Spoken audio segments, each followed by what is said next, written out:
Yo, what's going on, everybody? So look, right now I'm at this park out here in Cabo, Los Cabo, Mexico, right? It's really dope. It's not like the best, but it's dope and it works, and there's a lot of variety here, which I really love, because, you know, if you're creative, you know, like, if you're creative, then you can definitely make this work and also get the most out of this, okay? So yeah, I'm about to get a little workout in, but something I want to tell you guys is this. When it comes to doing abs and getting a six-pack,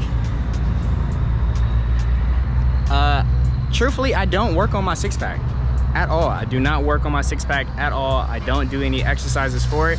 I just constantly, you know, focus on it as I'm doing other exercises. That's literally all I do. And it's very simple. You know, when I'm doing a pull-up, when I'm doing a muscle-up, I make sure I have my abs engaged, period. And I do that with everything.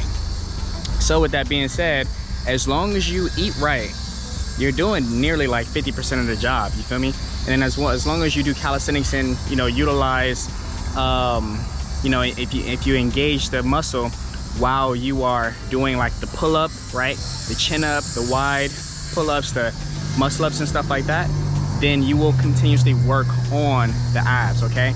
But with that being said, man, this is my #1 tip, my biggest secret to getting your abs with, you know, calisthenics and keeping your abs, okay?